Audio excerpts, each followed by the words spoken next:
Thank you for joining this episode of the She Dreams in Color interview series. And this is one of our heavier conversations we've had so far.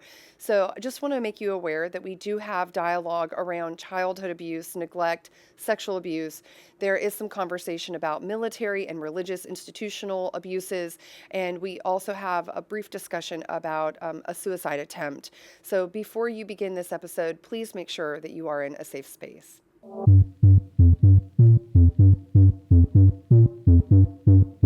The military is also super harmful, especially if you're in the LGBTQ plus community.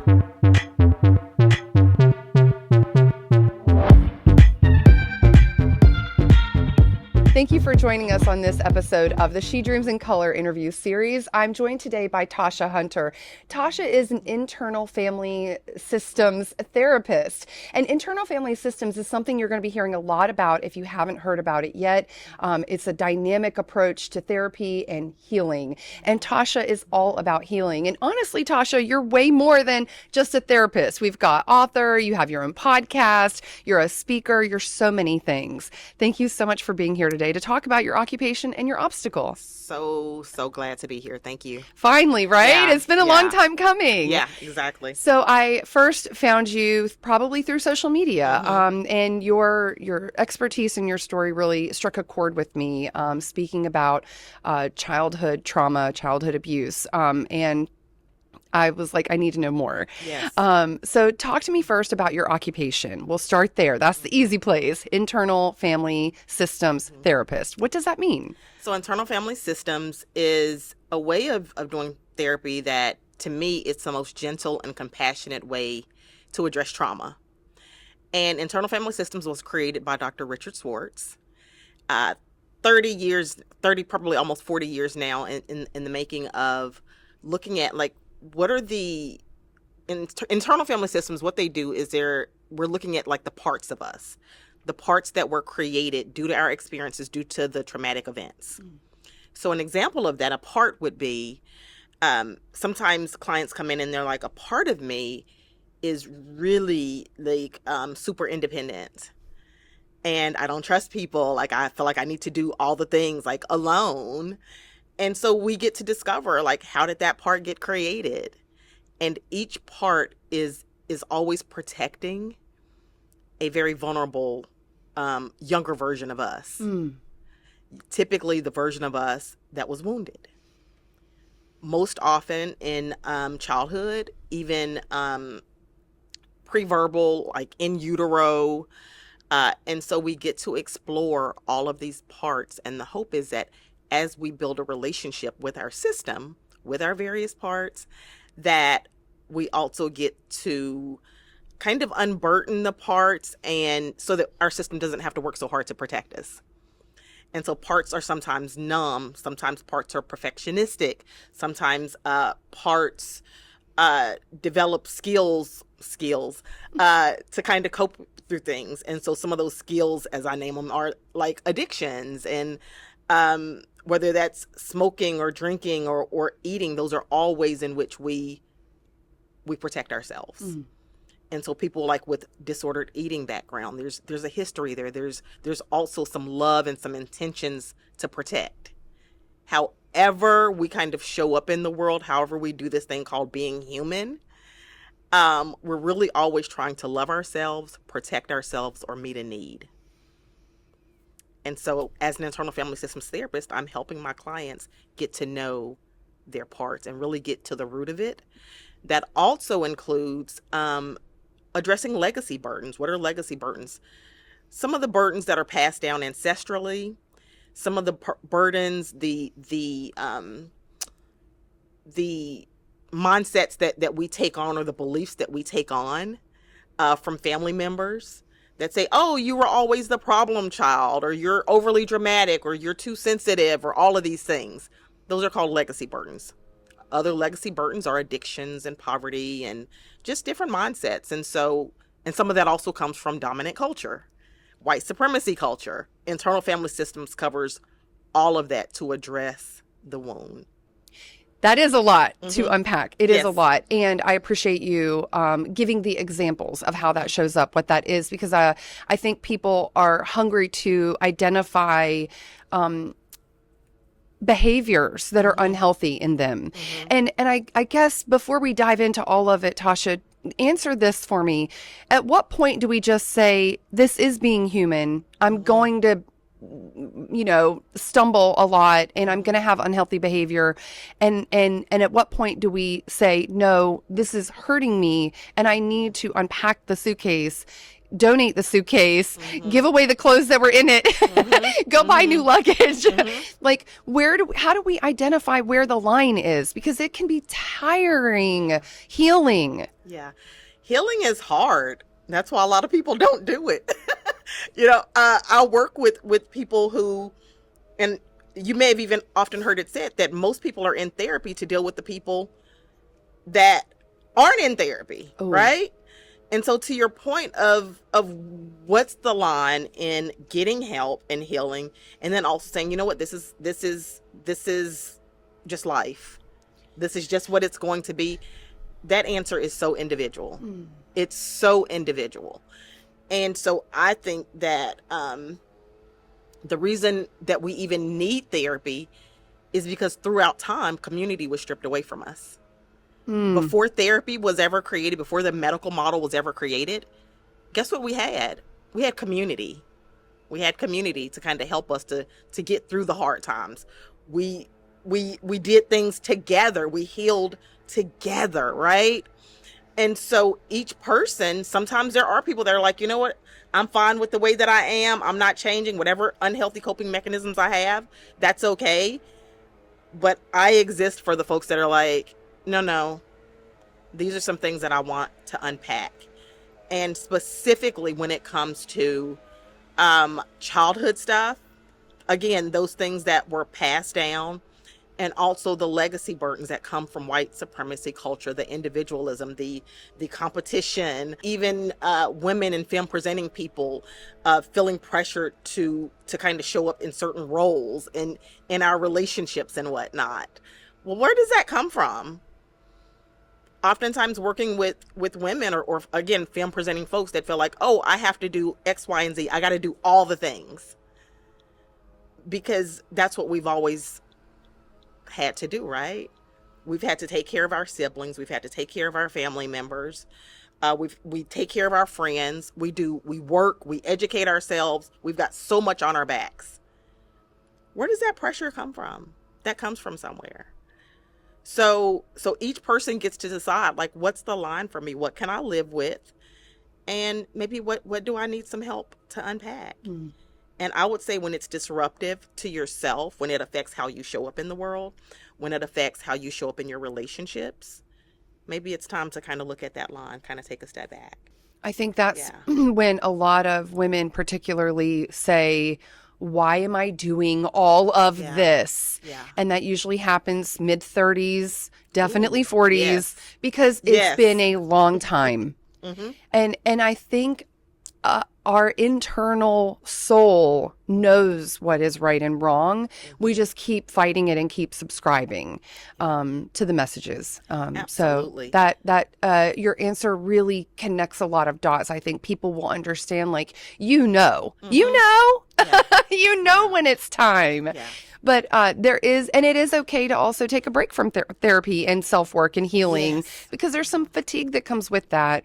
I got to the point in therapy where I said, I need to go be in the world and test it out and see how I'm doing. Can I walk? Can I stand on my own 2 feet? That is so important. When people call me and we schedule our initial intake or our consultation, I always say to them, I don't want clients feeling like, oh, I need to do this thing for life. That is so unrealistic. And we live in a capitalistic society, all right? Yep. I exist. I'm here when you need me.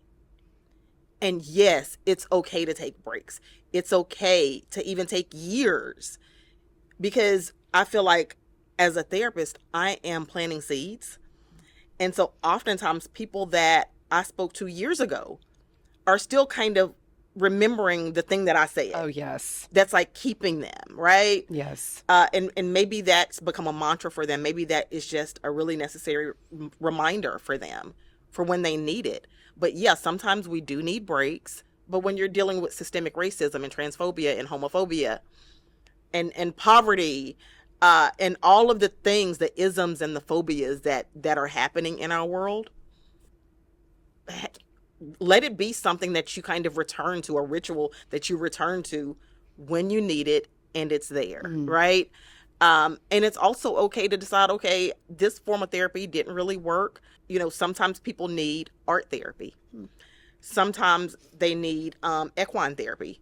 Sometimes they need, I'm trying to think of some, EMDR is a EMDR great is another one. one. Yeah. Or I mean, there's just so many different modalities out there, and it's okay to pick and choose and see, okay, what do I really need?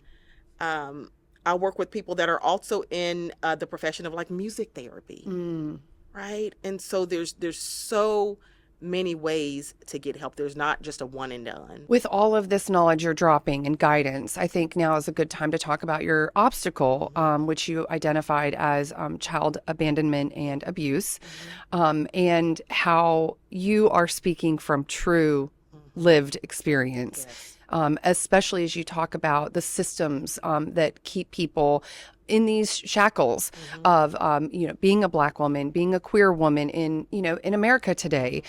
So talk about how you are able to navigate it, providing services and helping people, also living it. That's such a good question. I almost want to sit with that question. How am I doing that? Yes. You know what I think? I came into this field really wanting to understand myself. And then, like most people that experience trauma, it's like, oh, I want to help somebody. I want to help other people. And I didn't really realize that really first I needed to help myself. So I started going to therapy, and it was through therapy that my therapist said, Tasha, you do my job, but you do it for free. Because I was everybody's therapist in my life. I'm a natural like listener. I'm a natural kind of helper and just wanting to rescue people and make people feel better. I'm very nurturing. So all of these things came natural to me. How am I handling that now? I love to name for my clients that I exist in a traumatized body. I name that the thing that they are, because most of my clients that have experienced the thing that I also experienced, child abuse, abandonment, neglect. So I name it. It helps us to really build a better therapeutic relationship when I can say, I've been through the thing. I felt the way that you felt before. Oh, and also I'm in therapy too, because we're not hiding that fact over here. If we're going to destigmatize mental health, we've got to be honest and say, oh yeah, I'm in there. I have a therapist. Really be open about it. There's no way that I can do this work and address trauma without also having my own soft place to land. And I just did what we have to change the stigma of. Oh, you're messed up too. Yeah. Therapy means you're healing too. And both. It literally depends on the day. Sometimes I'm really messed up. Okay. All right. It's okay to name that. Okay. Like sometimes we've heard the term like dumpster fire. Sometimes my days or my life is like, wow, this is hard. I am a word person. I've been a journalist, writer, interviewer, communicator. I struggle so much to name it because then it's real. It's real. And then labels, and then stereotypes, and then beliefs. How do people overcome that? I admire so much when people come out and say, I am this thing. I'm like, God, you're so brave. Yeah. How do people run towards that? So I'll talk about myself and say how do I deal with that? Because you're right. Once you name it, then what often comes up if I'm thinking about internal family systems parts, then what's the fear in naming it? sometimes people say, well, now what do I do with it? I got to do something with it. What does that look like? Where do I even start? And that's overwhelming. And then sometimes in naming it, what other parts come up? Sometimes that's anxiety. Sometimes it's shame. Sometimes it's guilt, embarrassment, anger. And oftentimes, especially for those that have experienced any level of trauma, and most of us have, we don't grow up in homes where people are naming things, where people are being really honest about who they are and how they're showing up and how they've harmed. In fact, they're gaslighting the hell out of you. Yeah, they're gaslighting, they're hiding, right? They're hoping that as a child that you don't remember, right? And so we don't grow up in environments where people are naming things, and also we're not growing up in environments where people are held accountable. So when I hear you say like that there's this difficulty in naming it, of course there is, because I don't know your life, but I can just say that myself and most of the people that I know just didn't grow up in families where people were really honest, and also like taking action. Oftentimes, and I've heard Dr. Gabor Mate speak about this often, trauma happens because we are left alone in that experience. There was no safe person to come in and say, wait, what are you doing? Why are you speaking to your child that way? Why are you leaving your child in that condition? Why didn't you show up when your child was injured? How are you parenting your child? How are you loving your child? No, we grow up in families where people make excuses, where people say, oh, well, that's your mom, that's your dad, that's your grandparents. You should talk to them. And all of the things. We also grow up in a society, Jennifer, I mean, listen, we're growing up in a society where oftentimes predators and abusers, especially in the religious context and the political context, where there's a safe haven.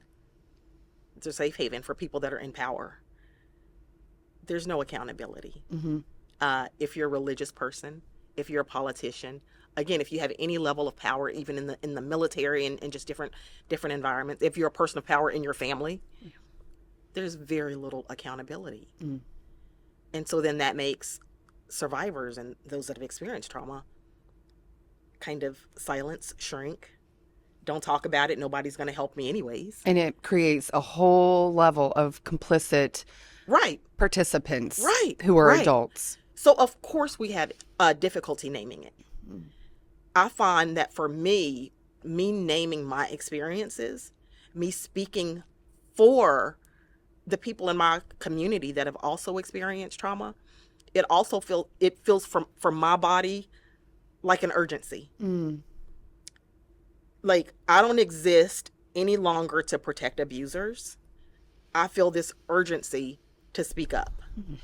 Did that come? So your memoir is called What Children Remember, which I thought you just mentioned that. And I was like, that's so beautiful, because you're right. They want you, abusers will tell you that's not what happened as you start to remember things as an adult or identify it.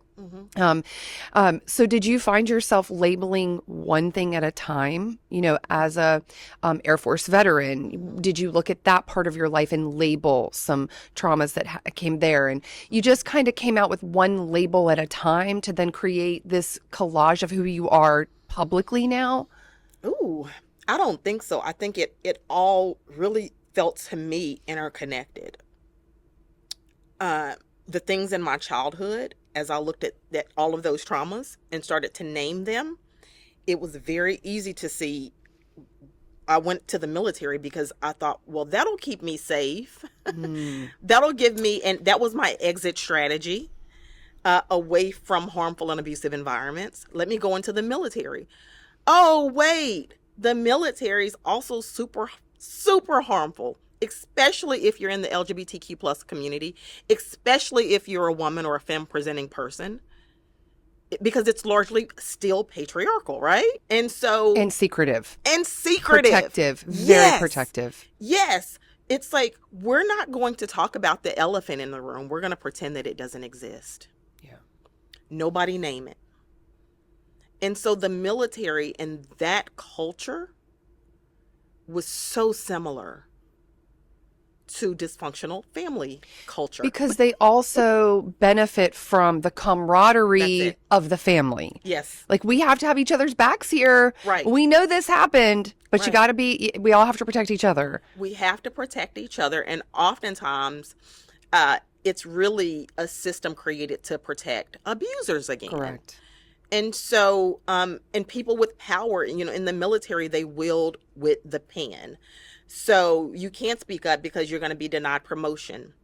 You're going to be denied maybe even awards or opportunities. You're going to be denied opportunities to advance in your career in terms of taking on certain jobs or moving to different duty stations and all the things. And so getting rank and all of that stuff. And so you don't want to speak up because that's going to piss off the commander. That's going to piss off the chief or whoever is the chain of command, basically. Same for families. And they take advantage of that. Don't you want to win? Don't you want to succeed? Aren't you a team player? Aren't you going to, do your best to move forward? And that means just going along with this. Right. And here's the other thing that as we're having this conversation that I just realized. Oftentimes when it comes to the military, most people enter the military because they need a way to pay for college, to have medical insurance, housing, to take care of their families. There's a lot of vulnerability there. I don't find that a lot of millionaires and billionaires enter the military. Nor let their children. Nor allow their children, right? Right. So people enter from a very vulnerable place of needing, how am I going to take care of myself? Okay, let's compare that to childhood trauma. A lot of people stay silent and remain in these dysfunctional families because it's like, well, what else do I have? Right.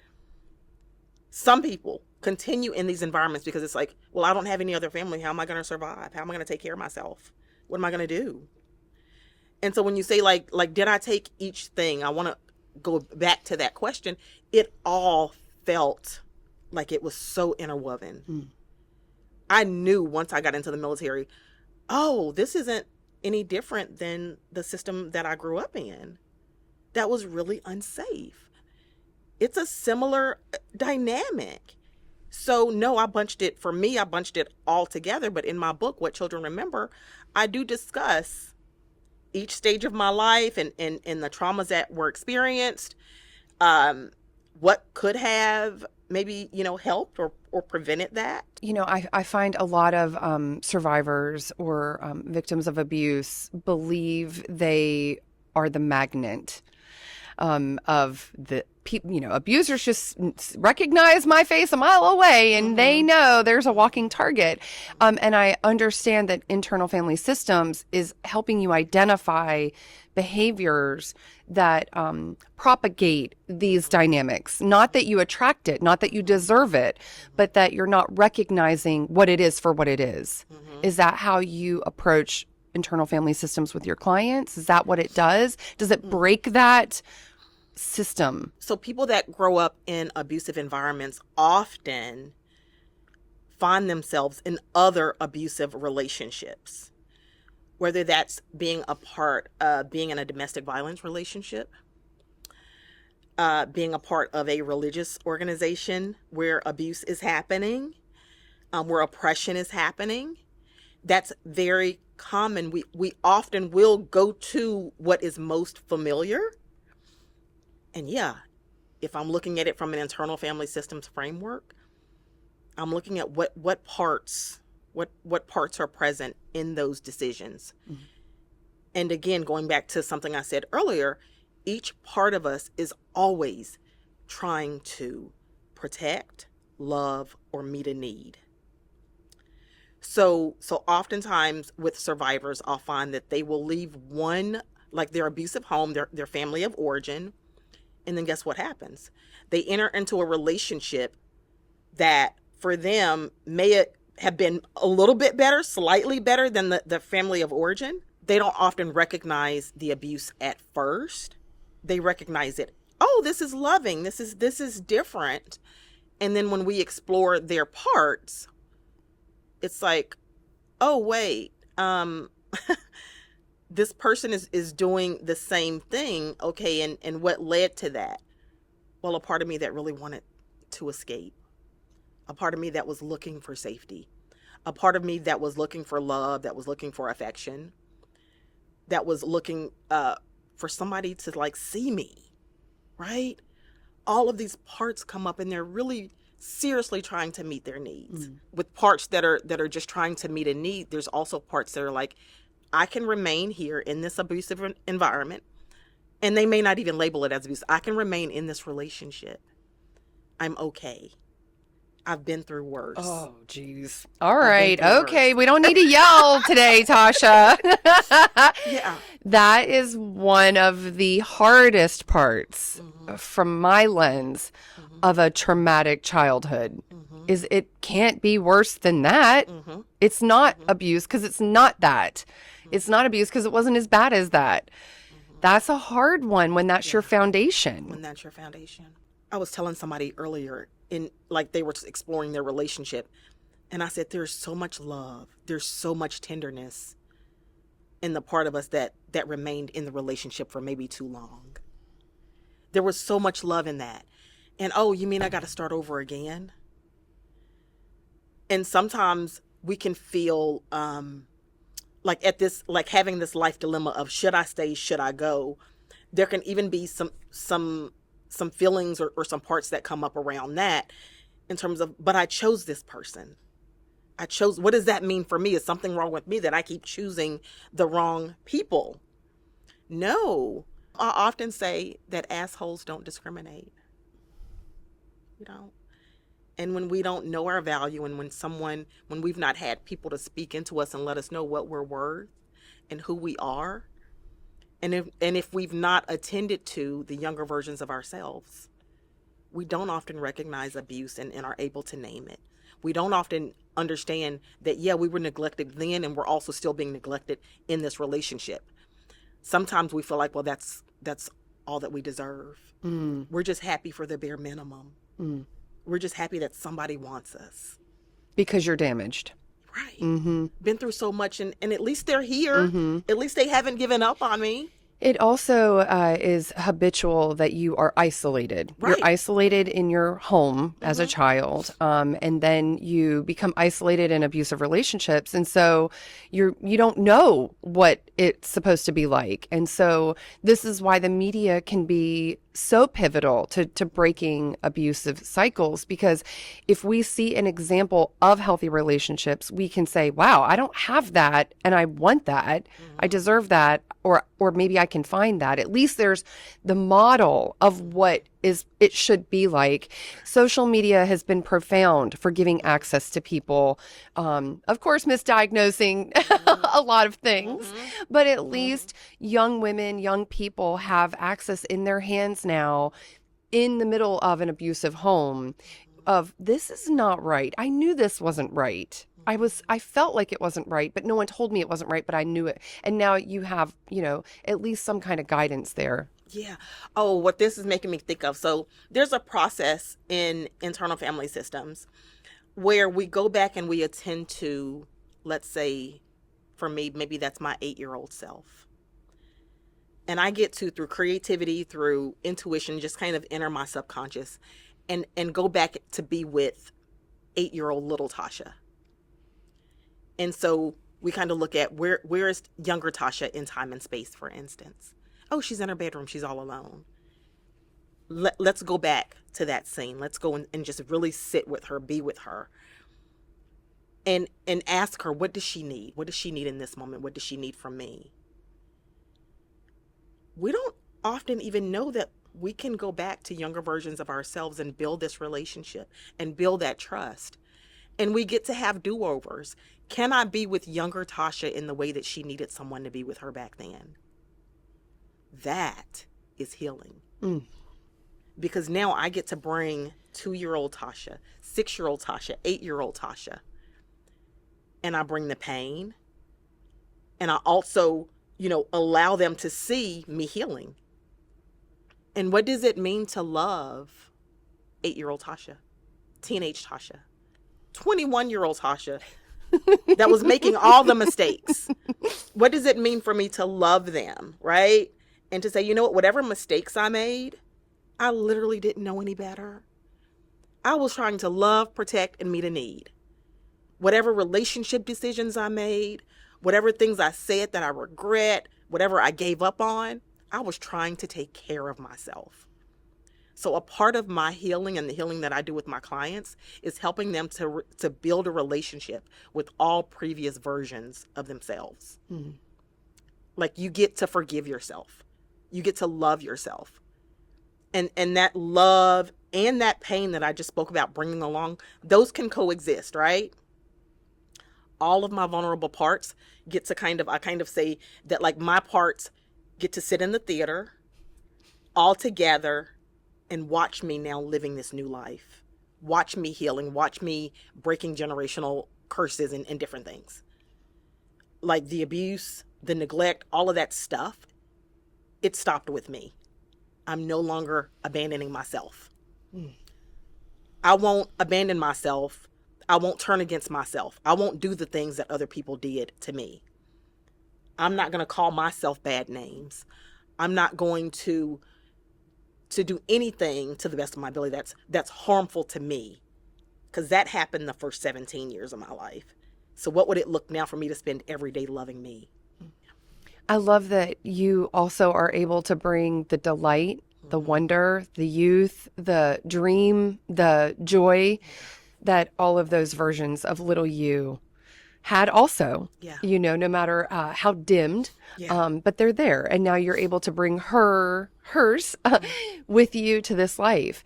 And so many women who've sat across from me at this table talk about what they're doing now being the need that little them had then, including myself. 16-year-old me, pregnant, needed to see what kind of jobs I could do. I needed to know people had been through things and gotten through them, and it was possible. There is another side. And I said, I'm just going to make the thing that I really needed, was if there was cell phones with YouTube and videos back then. But I know that there are little girls out there, or even 30-year-old me going through a divorce, leaving abuse, and still not knowing what the hell am I going to do with my life and what could I possibly do.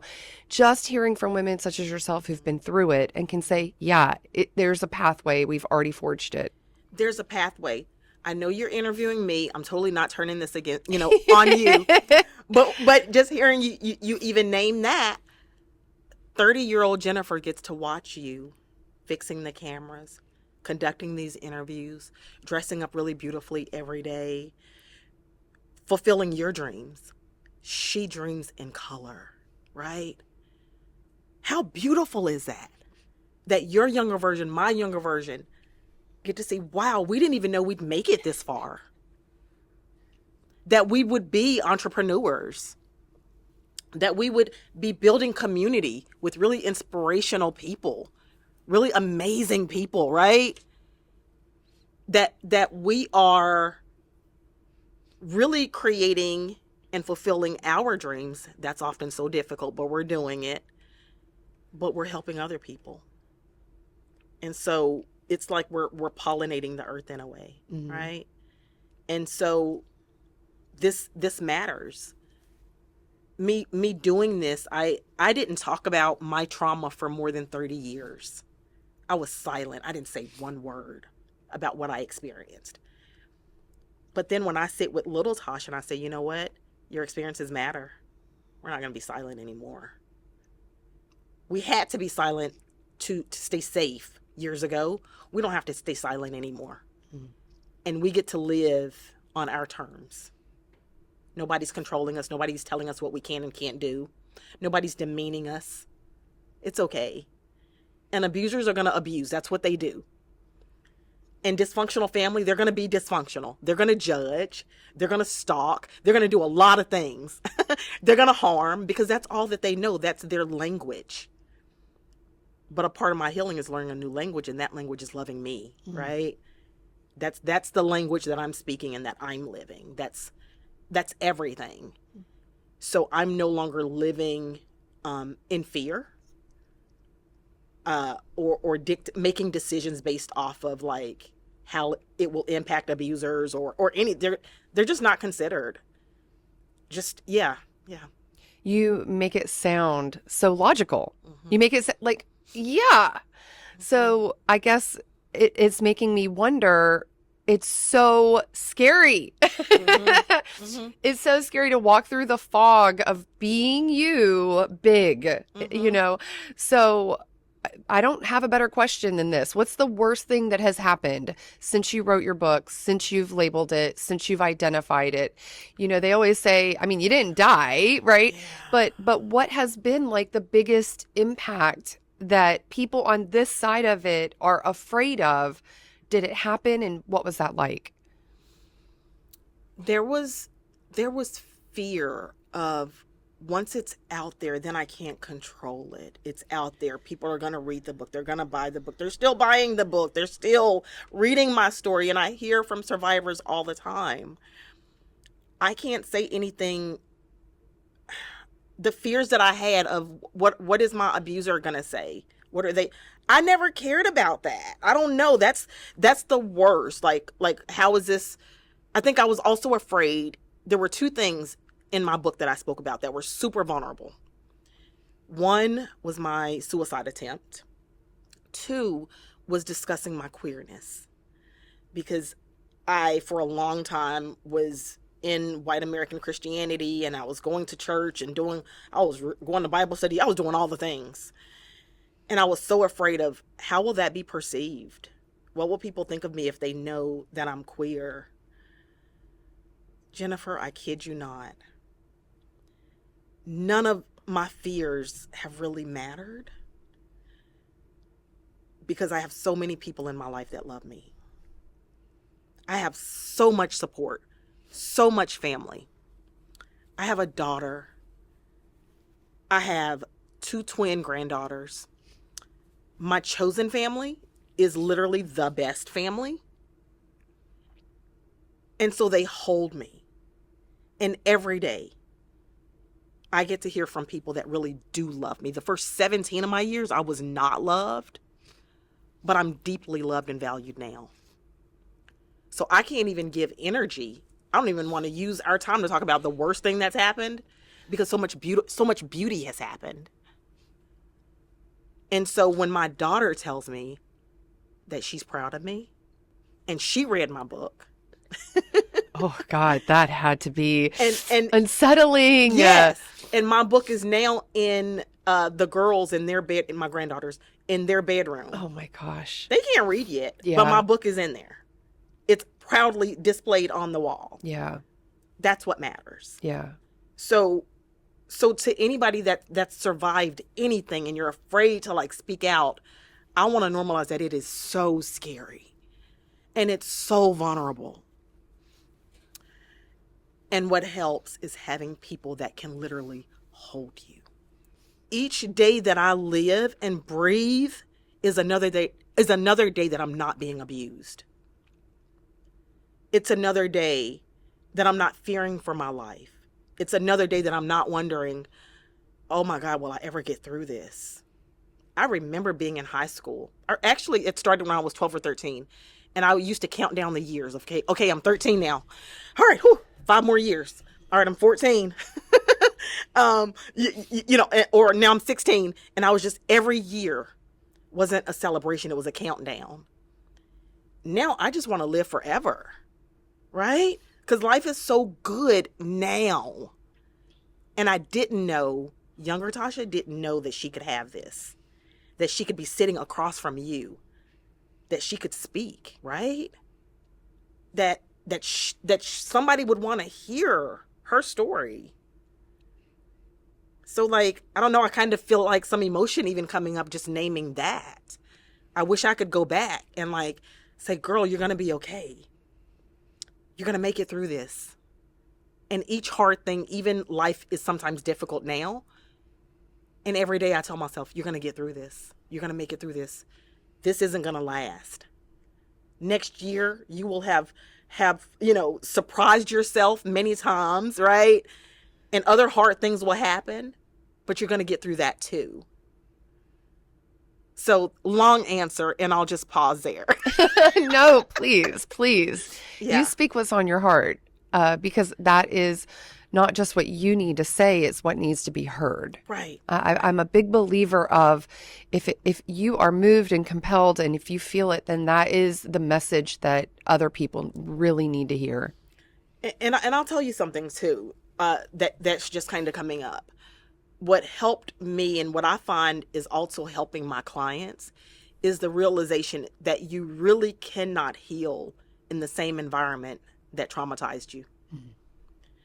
It is so difficult to attend to your own needs when you are still in relationship with your abusers, when you're still living in the home where the abuse happened, when you're caring for the abuser, when you're having to consider or feeling like you have to consider their needs of, oh, if I speak up, it's going to embarrass them.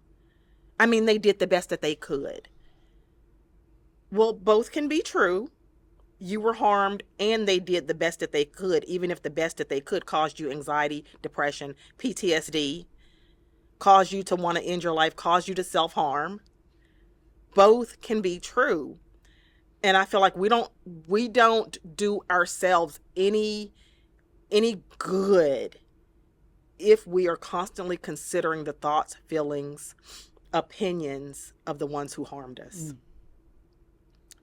I feel like it's a necessity to get away from the environment in whatever way that you can, so that you can be healed. I had to do that. I had to move away. I had to create life. I made a lot of mistakes, did a lot of things. It's been a rocky path. We're going to leave all of that there and we're going to go and heal. We're going to do the thing that those people aren't doing. And in that way, I've raised a child who her story is not that she was ever neglected, physically abused, sexually abused, abandoned. Now the story is she gets to be a mom to her daughters and they get to know what it means to be loved and to be safe. And I didn't know that. I didn't have that privilege of being loved and being safe, that need. But my daughter, and then the next generation, my twin granddaughters, they'll know what that feels like, what that's like for them. So And- that's why I do this work. And there, I mean, can't be a greater gift than Right. knowing you're creating what you needed for who you love the most, for your family. Absolutely. Yeah. And also, I personally have really loved, I think this is not said enough, I have loved the mom my boys got. I think another problem with the residue of childhood abuse, particularly sexual abuse, is that you believe you're going to grow up to be the same way because everyone says, oh, abusers abuse, like making excuses for abusers. Well, people who are abused. So I thought I was going to be a predator. And that is really trash. Why are we not saying, no, that's not how it is? Well, we didn't know, right? And oftentimes, come on, we exist in these families where abuse happened to us, but also it happened to our abusers. And then it happened in the prior generation. And so that is true. In a lot of instances, abusers abuse. People that terrorize have most often been terrorized themselves. So it's reinforcing what happened to them. And what I often say to my clients and even remind myself, so much resonance in what you just shared, is that what we had is awareness. Someone had to come along that had courage and that had awareness. And that is you, and that is me. Something in you, and I'll speak for myself too, at some point, and I was very young when I realized this does not feel right. This is not right. And I got to get out of here. Yeah. But abusers don't really have that awareness. they just go along. It's just, and so then abusers end up sexually abusing their children, physically abusing their children, abandoning their children, doing all the things, prioritizing their addiction, not getting help, because that, I mean, there's no awareness, and then there's a lack of courage. If I'm going back to internal family systems, we have what is called a self. We have parts, the ones that protect us, that help us, that manage us, and then we have a self, and it's really important to connect your parts with yourself. Your self is the seat of compassion, of curiosity, of courage, of clarity. It's like 8 C's, right? It's all these, and the self is the part of us that existed, that's always there, that's untouched, cannot be damaged by trauma. And so getting connected with that, we're now living a more self-led life. You can't have clarity, courage, compassion, and be an abuser. I mean, you have it, but you're not embodying that. You have no relationship to that if you're still abusing. If you're still not sitting with, how did I get here? How did I become this monster? How did I become this person that terrorizes people in my community, that hurts people in my community? How did I become this person that treated my children so terribly? You have no relationship to self. But we have that. Because we've done so much in the interest of healing, right? So we had awareness, and we had a whole lot of courage. You can't heal without courage. So to anybody that's still thinking, oh yeah, abusers abuse, yeah, that's true. And also people that are abused heal. And we help. and we stop the cycle of trauma and abuse. So all of that can happen. It just really depends on the person. That thank you for putting words to it, because it's the dichotomy is difficult, and you've mentioned many parallels that can exist at the same time. And I think in the past year I've evaluated a lot of parallels that are able to coexist. This is both true, and you just learn to balance those. And I like to frequently say Maya Angelou sharing her memoir, finding it in high school, saved my life. There's absolutely no question. Her book, I Know Why the Caged Bird Sings, for those who haven't read it, absolutely was the model I needed of, I knew this wasn't right, and I know there's a better way. And I know, and I saw her on television. I was able to follow her journey through TV and Oprah Winfrey. And I was able to see there is a different life, and it's grand, and it's what I felt on the inside. And so I would say, Tasha, that you are being that person for other people through your book, through your story. You have a podcast also, which is phenomenal. It's called When We Speak. And I want people to find your podcast because you have remarkable therapeutic talent on there and insight into not just the feelings of the work, but the work of the work and the knowledge of the work. It's really phenomenal. I love, I sometimes forget that, yes, I do have a podcast and I get to talk to the most beautiful humans ever, right? My favorite people. And I created that podcast is also an extension of, me getting my voice out there and telling my story, and then allowing others to share their story. We're going to speak about the things that we've been told not to talk about. Don't name this. Don't talk about, racism. Don't talk about abuse. Don't, and so there's all these things that we're supposed to just kind of take things to our grave. No, we're not doing that. We're not doing that. We're getting liberated. That's what we're doing. We're getting liberated over here. We're going to get serious about our healing. And so, yeah, that podcast was an extension of, first I wrote my book, and now I have the podcast. And pretty soon I'll be doing different workshops and whatnot. And so just again, letting younger Tasha know that you get to take up space. You get to be here. You don't have to hide anymore. You've got talent, you've got skills, you've got intellect. I mean, you've got wisdom. She gets to live out her dreams. And it is always amazing to me, people who have been hurt so much, who are true lights and just glow and shine and are warm, and you are so full of love. And I felt your love through social media, which is how we connected. And I knew that you had the healing just magnet that I could feel through social media, and you are all of that. I feel all of that here. And that is a true testament to surviving.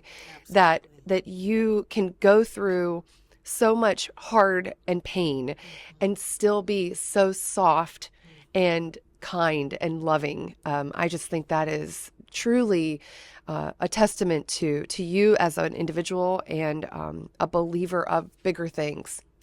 Thank you. I was looking at this backdrop here, and I was thinking, growing up, I would even say the first 20 plus years of my life, I lived in the darkness and in the grayscale of life. I had no idea that I could be this person, that life could be so sweet, and that I could be really enveloped in love. And so now to know that I am living in color, I'm a queer Black woman dreaming and living in color. And this is how I'm going to spend my days. And my goal is to help my clients. They don't have to exist in the darkness anymore. They don't have to exist in the grayscale. They can also exist in color. That is so beautiful. Oh my goodness.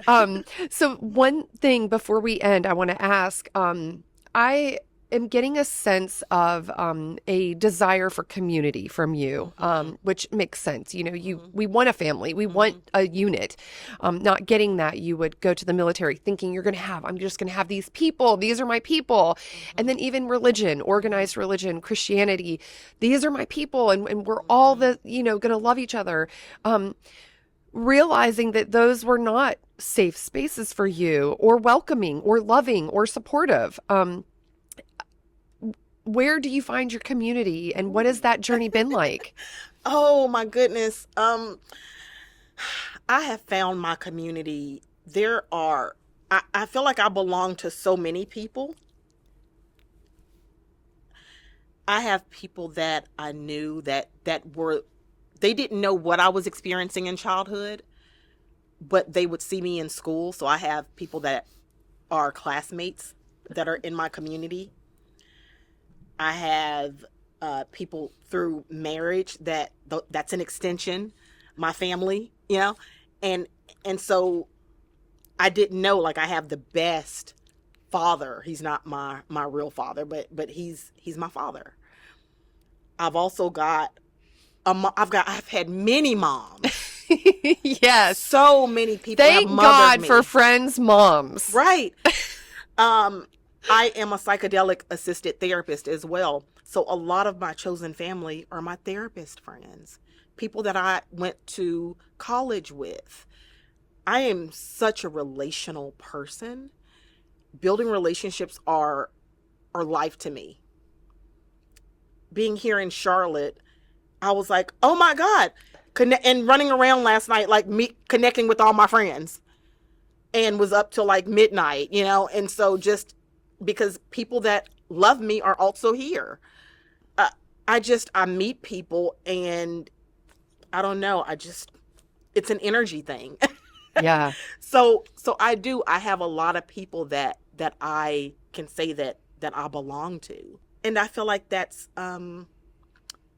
feels like that's something from like the divine, like my higher power saying, I see you. You belong here. You belong in community. You belong to these people. And the people that like the family of origin, they were just a portal to get me here. however terrible and traumatic that was, they were a portal to get me here. Now I know what it means to be loved and to be provided for. And so everywhere that I go, I think it's just, I feel like, again, it's my higher power, my ancestors really just saying, okay, make this connection. I literally cannot exist without relationships. So I always keep an open heart. I'm always open to like networking and just meeting, hey, I don't know you. You want to set up a Zoom? And then these people literally become my family. I can't even explain it, except for I keep with me an open heart. And I think that you have to do that, especially if you exist in a traumatized body. Just keep an open heart. Be open to manifesting. Like, who do I want in my life? Who deserves to be in my life? Who do I want to bring with me into this next stage and, whatever's happening, this next part of my journey? Who do I want to take with me? Who's safe? And that's safe. You just led right into my thought that I think is critical that is said. Trusting your body, trusting your intuition, leading with an open heart is so much easier when you are connected to your body and when you know what you feel is right. And that is a process that therapy can help you through, that you can feel around people and say, this person doesn't feel right to me, and I don't know why. And you stop arguing with yourself to make it right. You just move on because you start having these connections of, oh, yeah, this is a thing. We're best friends. It's like, this is a thing now. And that is such an affirming feeling to be able to trust yourself, and build that muscle and exercise it. And then you more quickly know, this is not my person. No, this is definitely my person. And we need to do something together. And I don't know what it is, but I'm going to keep walking in faith. And we'll see. You didn't use this word, but what I heard, how my body experienced, like what you were just sharing, is what you're speaking about is that intuition, right? And as children, we learn very, very early not to honor our intuition. A really simple example is sometimes, let's say a child falls off of their bike and they skin their knees and they're crying and they're hurt. Sometimes parents say, you're fine, you're okay, don't cry. Wait, but I'm bleeding. But it hurts. And we're told, no, you're okay. Or if we name, like, I'm really afraid. Oh, you don't have anything to be afraid about. It's good, no problem. There's no monsters here. You don't have any reason to be afraid. Go to bed, you're good. No, but I'm really afraid. And so we learn to dishonor our intuition when we're not heard. And when we're really not sane. And when we're in places, in families, in groups where we're really not valued. And when people don't really know how to attend to us. And when those people also are not safe. We learn early not to listen to our intuition. And then a part of healing is getting reacquainted with that. How am I feeling? What's happening in my body right now? What is my knowing? It felt very intuitive to be here with you today. It felt like the right thing. I knew, patting myself on the back, that honest and vulnerable conversations were going to happen and that we were going to speak from our hearts. And that, because that's something that I practice, is if I can just speak from my heart, if I can speak my truth, then I feel like I'm doing the thing that my ancestors sent me here to do. They're a part of my intuition. I feel like there's some ancestral power in this work and in this relationship building. And in noticing who's safe and what's safe. Where is love? Where is belonging? You have to have intuition, right? In order to do that, in order to recognize that. And my close friends, my family, they will tell you that if something feels off, if I don't want to do something or if I don't want to be in an environment, I just don't do anything that I don't want to do. That's full stop. If I'm not feeling comfortable, I left a workout class last week. I was like, I don't have to put up with this. Yeah. Yeah. I'm in here feeling like I'm going to vomit. No, this is not loving. I'm out of here. Yeah. So, I mean, little examples and even bigger examples, I really try to hone in on what's in here, what's being felt, Mm-hmm. and letting that guide my decision making. So beautiful. So beautiful. And that's where internal family systems work with therapists such as yourself, can really help people identify where is it coming from? What voice is speaking? Who's in the room? Who's speaking? Who's in the movie theater That's talking during the movie? Yeah. Who's in the theater? Who's here? Yes. Yeah. And even there are moments, like I said, it's not all like, oh, every day's not just super loving and beautiful. There's some hard days. And Jennifer, when those hard days come, I can sit with myself and I will cry my eyes out. I spent a lot of years holding in my tears because I didn't have anybody to I didn't have a shoulder to cry on anyways. You know, who cares if I cry? No. I care. So I can cry and I can say, you know what? A sad thing happened or this was a hard day, and it's okay. It's okay to cry. It's okay to feel, whatever's coming up around that. It's okay to let the overwhelm kind of come. And sometimes that overwhelm comes in the form of tears. Sometimes it comes in the form of panic attacks. It just depends. But I can allow those moments and know that feeling it's not dangerous anymore. It's not scary. I can be with me. And you're not broken and you're not not broken. flawed. No. It's all part of the process. It's part of being human. Yeah. It's part of being human. We're complex, right? And so it's okay. So yeah, that's where I'm at. I love it. And I love that you're here with us. Thank you. Thank you, Yeah. Tasha. So your podcast, I want to say again, is When We Speak, because I strongly encourage our audience to follow that and listen to all of them, or just choose the ones that you need to hear when you need to hear it. The universe will tell you which one is the lesson of the day for you. So thank you so much for being with us. I cannot thank you enough for being so vulnerable and real, just real. Thank you. I really appreciate you.